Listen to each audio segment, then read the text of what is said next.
Vinicius Jr goes through. Oh, Vinicius Jr.'s got another one. Well, Real Madrid staged a boycott of the awards after learning that Vinicius Jr wasn't going to win.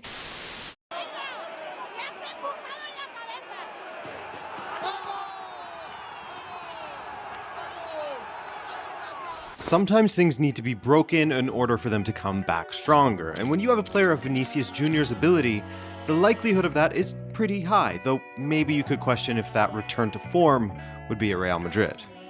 Since he finished second to Rodri at the Ballon d'Or, it feels like he's slowly gone downhill, only to now and then show the flashes of the guy who was a favorite to be crowned as the best player in the world just over a year ago.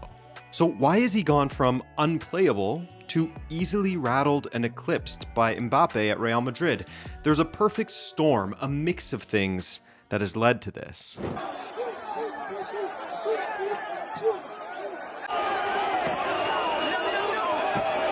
Now, Vinicius has faced a ton of racism in La Liga, to the point where it felt like a weekly or monthly ordeal at times. You had him calling out the league and saying that they have a racism problem. He said, quote, "Racism is normal in La Liga, the competition thinks it's normal, the federation does too, and the opponents encourage it." There were monkey chants before the Madrid derby even started, to go with a mannequin that was hung from a bridge with his jersey. Monkey chants in various matches across various seasons, namely against Valencia, and in the face of that, Vinicius would give it back to the fans with his celebrations. Justified in doing so, Baila Vini. Having to constantly put up with this is something that I'll never understand as a white male, and something that nobody should ever have to go through. Each time he would call it out or push back on it, he would be met with ridicule in the stands and on social media, and for a time, it would make it even worse. Proof of how it was affecting him, it got to a point where he broke down in a Brazil press conference. Eu tenho que me concentrar muito, todos os dias.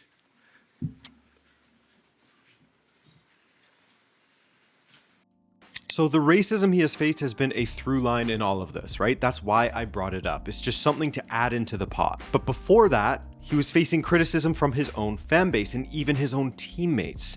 At least in this instance, it was due to his performances on the pitch. He was a kid who was purchased at such a young age from Flamengo, arrived at Real Madrid at 18, and needed time to work on his output and composure in passing and finishing. Of course, this culminated with this infamous moment from 2020 when Benzema was caught saying to Mendy in the tunnel, "Bro, don't play with him. On my mother's life, he's playing against us." The frustration that supporters had were echoed by one of the most important players in the team. I mean, can you imagine being a 19-year-old Vinicius in this situation? It's pretty embarrassing, but he would absolutely overcome that, forming a great partnership with Benzema himself in the coming years, being important in Champions League triumphs, and really reaching the potential he had threatened to reach from such a young age. He turned himself into one of the best players in the world and led Real Madrid to the 2023-24 Champions League victory. This was the season after Benzema had left, remember. So he thought that he had overcome everything, that he had the last laugh to all of those who had doubted him, the racists who taunted him, and that he would receive recognition of his talent and exploits through the Ballon d'Or. I mean, his former teammate Benzema did, why not him? Real Madrid was convinced that he was winning it. I mean, the media was convinced that he was winning it, but then the murmurs that perhaps Rodri was the winner came out. And then the boycott came.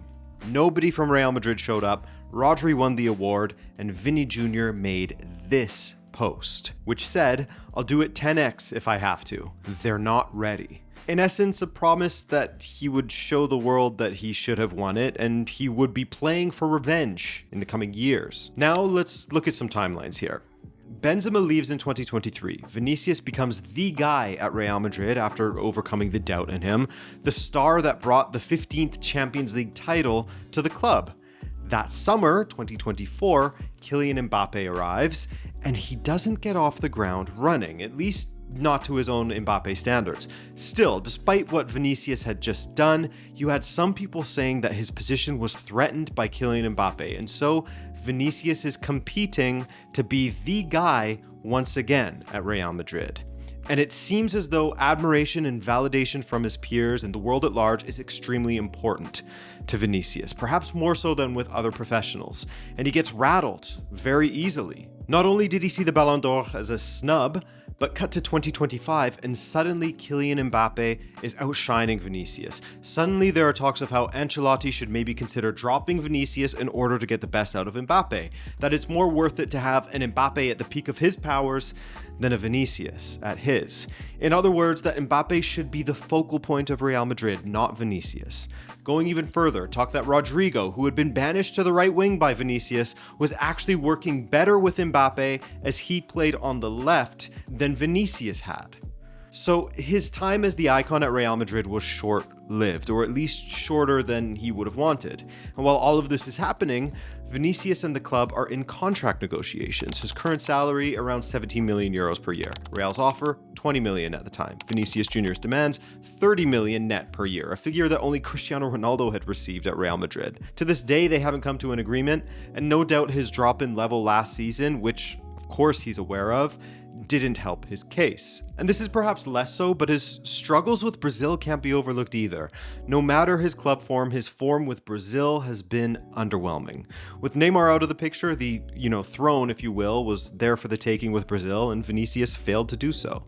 In fact, just as he was eclipsed by Mbappe at Real Madrid, you could argue that Rafinha has begun eclipsing him as a more important player for Brazil as well. Real Madrid have made a statement announcing the appointment of Xabi Alonso. And so with the former Real Madrid player taking the reins from Carlo Ancelotti, the questions still remained. With the way Mbappe finished the season versus how Vinicius did, would Alonso choose one over the other? Would he also go on the fool's errand that Ancelotti did and try to get the most out of both?